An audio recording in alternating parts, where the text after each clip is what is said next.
Welcome to Merging into Life, where we navigate life's milestones one episode at a time. Brought to you by AAA Northeast. I'm your host, Amanda Green. Today, we're going to look back at 2024, all the best of season 1 of Merging into Life so far, because there are still lots of episodes to come. But with a new year here, let's celebrate all the things we've learned since this all started. Even though we're adults, there's an intense learning curve with a lot of this stuff. So we've really tried to help make life just a little bit easier and way more fun. With a show called Merging into Life, we're of course going to talk about life and travel and cars. So let's start there, because that's where we started on our very first episode. Everyone remembers buying their first car. I sure do. It was $1,000 and I bought it off of Craigslist. But what I remember from this episode is Nicole Wakeland's enthusiasm for all things vehicle. The minute I got my license, it was like 2 seconds after the law said I could get it, I had it. And it was just, I never turned back. She's the editor-at-large for Car Buzz. Here is what Nicole said about buying a new car. Before you even go online and start looking at the mass of information about cars, is to figure out what you want and what works for you. Not what your neighbor wants, not what your sister wants, not what your dad wants, what works for you. And of course, if you're buying or leasing a car, you'll also have to figure out how to pay for it. Thankfully, we had Ted Lyons, the VP of Financial Services with AAA Northeast Bank, on hand to guide the way. Everybody falls in love with the car and they get a little punch drunk when they go to the dealership because you probably drove in with something that maybe isn't running so great. There's a reason you showed up to the lot. So you just drove something that's really nice and now you fell in love with it and you have to have it. And that's where those rash decisions come. So the more information you have up front, the better. But are you driving the same type of car you did? Do you know what your insurance is going to cost? Is this car going to double your insurance and make it unaffordable? Have you looked at what repairs are going to cost on this car? Fixing a Toyota Corolla is different than fixing a BMW. And I'm not picking one over the other. It's just a fact of life. Don't show up to somebody's house or a dealership or what have you without knowing what that car's worth. Like Ted said, get educated. And of course, once you bring that vehicle home, it's definitely in your best interest to take really good care of it. So we did an episode called Everything You Need to Know About Car Repair.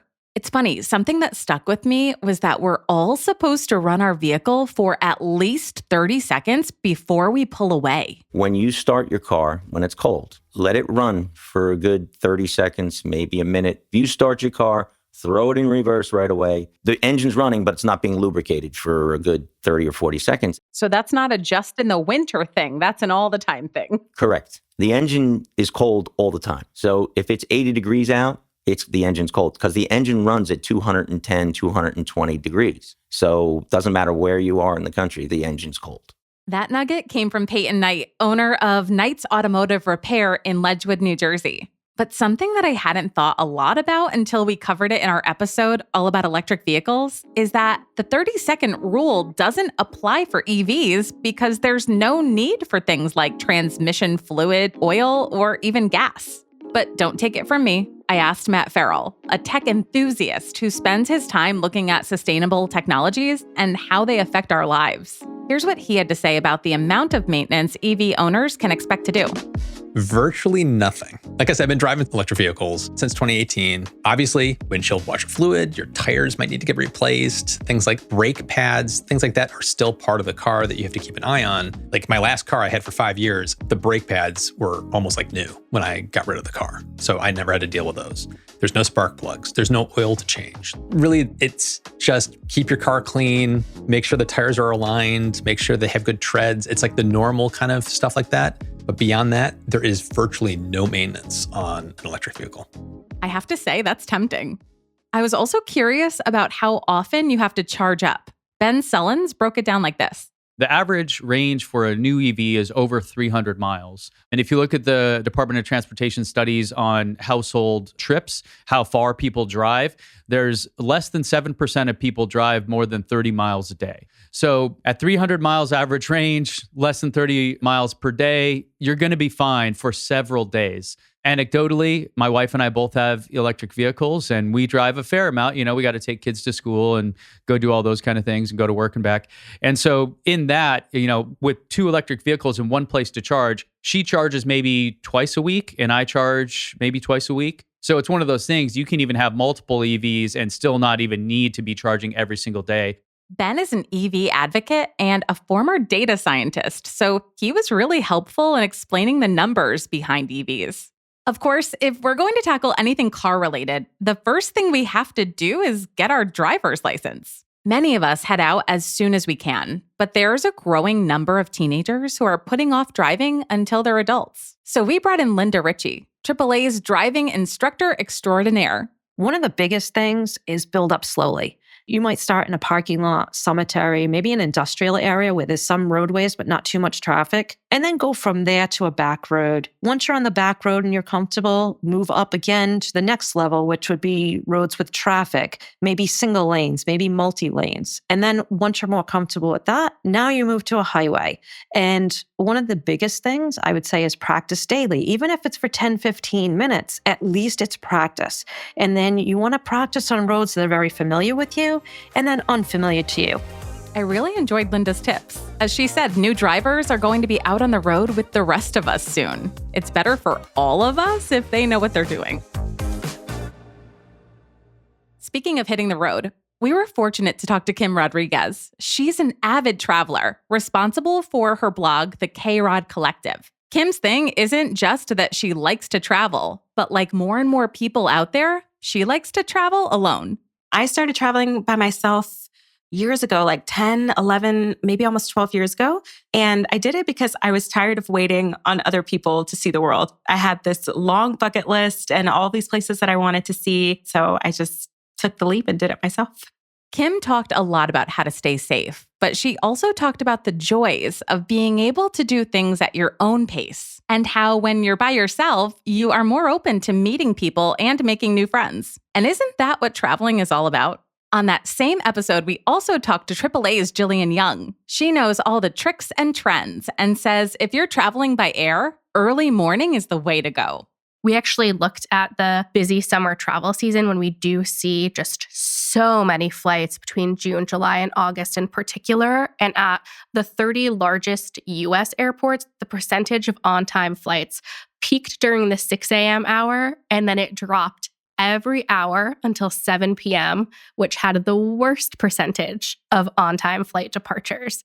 Jillian also mentioned that if you hit any snags and you happen to be traveling alone, it's much easier to rebook a flight. Just saying. So these tips are great if you're flying, but lots of us like to keep it simple. And that can mean only one thing: road trip. In our episode Road Trip Starter Pack, Lindsay Becerra, who writes the road trip travel blog New England Chickadee, said something I've started applying. Packing for a road trip is something that I continue to refine because there's always things that I add to my packing list. But I'm really big of the mindset where I want to pack more things that I'm going to actually use rather than forget something. I usually try to pack light, but when you're on a road trip, there's really no need. There's less restrictions. We had AAA's Adrian Petrie here to talk about mapping out a trip. He had lots of good tips, but I think this says a lot. Don't spend all of your time in the car. It will drive you absolutely insane. That's really good advice. It's important to drive a distance that's fun and comfortable for you and all the passengers. Okay, I have to admit, I got pretty excited for the theme park episode. I love Disney. My family loves Disney. And I got to talk to an incredibly knowledgeable guest who loves Disney. Felicia Troy, travel sales manager at AAA Northeast, helps people plan the theme park trip of their dreams. And I loved her approach. I think when we sit with people, we actually don't really start with the meat and potatoes. We want to get to know you a little bit more. We want to find out what you like, what you don't like. If you're bringing kids, what they're interested in, how old are they? What do they like to do every day? Because I think it matters if you take the time to get to know somebody, you can plan something truly excellent instead of just being that order taker that's like, okay, you want to go here, let me get that for you and move on. We really try to get to know the person so we can fit you to the right trip. Our episodes about travel are so helpful. Plus, there is a certain romance in a new place. But Another thing that's top of mind when we're having all of these adventures is safety. There are different kinds of adventures in life. For some, it's parachuting. For others, it's rock climbing. But nothing beats the rush of bringing your baby home from the hospital for the first time. Adele Zosher has helped hundreds of families with this one. Adele is a public affairs specialist with AAA Northeast, and she knows just about everything there is to know about installing car seats. The best seat is always the seat that works best for the family, fits their price range, fits their vehicle, can be installed and used correctly every time. Another episode that changed how I do things is the one about identity theft. There was so much good stuff about how to spot a scam, multi-factor authentication, and what to do if you're part of a data breach. But the thing that really stood out to me is Robert Siciliano's advice. The best thing that consumers could engage in or should engage in is credit freezes. Today, you can apply for a credit freeze online or over the phone through the three major credit bureaus, Experian, TransUnion, and Equifax, and essentially lock down or freeze your credit in such a way where, going forward, you have access to all three credit bureaus. You have an account at each one, username and passcode, and you can go in anytime and temporarily thaw your credit. I did it. I feel so much more protected. But we also have to retain a healthy dose of skepticism and vigilance because, as Mike Bremer, Vice President of Consumer Protection for Experian, said, 90% of all the data breaches occur not because of software, not because of hardware, not because the hackers are so smart. It's because humans are vulnerable and they make a mistake. One of our most popular episodes so far this season was Budgeting 101. In it, Ashley Bovee explained the 15-50-5 rule. Your essentials like housing, food, and car should be no more than 50% of your budget. 15% of incoming money should go toward retirement, then put 5% away for an emergency fund. This leaves you with 30% to spend however you like. And if you are in a place where you hate that feeling of, I don't know where my money's going, I am stressed, can I afford this? What if this happens? Just having that cushion and knowing that mentally you'll be in an okay space if you do this is worth everything. And that motivation after the first month or two should be enough to really push that budget to stick. Ashley is a workplace financial consultant with Fidelity Investments. And that budgeting info will come in handy when you decide it's time to start looking for your first home. It takes a small village to bring you through the process. Typically, a lot of people start with the real estate agent, but what my recommendation would be is really to start on the lending side first and maybe even look personally at your own monthly budget. So what fits your monthly budget before you even approach the lender and ask them what you think the bank will qualify you for. That was Stephen Vieira, Director of Mortgage Sales and Operations at AAA Northeast. In that same episode, we have some great advice about how to choose the right home for you. But let's say you decide to rent rather than buy. We still have you covered with tons of info about how to move, choose reputable movers, and decorate, measure before you buy. The episode about getting your own insurance for the first time was really helpful. Emily Buckley, Assistant Sales Manager at AAA Northeast, made a fantastic point. The thing with insurance is we buy it so that we don't have to use it. It's protection in case the worst case scenario happens. So whether it's car, home, life, or boat insurance, basically anything you can operate or live in can be insured. And I guess when it comes to insurance, we shouldn't forget our pets. So of course, we dedicated an entire episode to them. We covered a lot, like choosing your very first pet. Well, I think that is the question they need to ask. What is your lifestyle and how can a pet fit into that?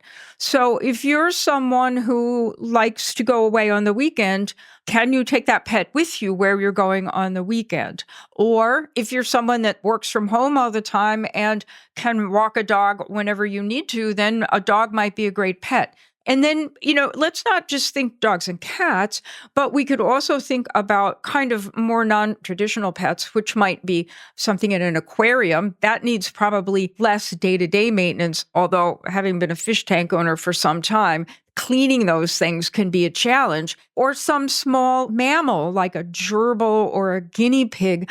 Those are easy pets to take care of. And so that lifestyle question is a very important first question for the first-time pet owner to wrestle with when they're making a decision on a pet.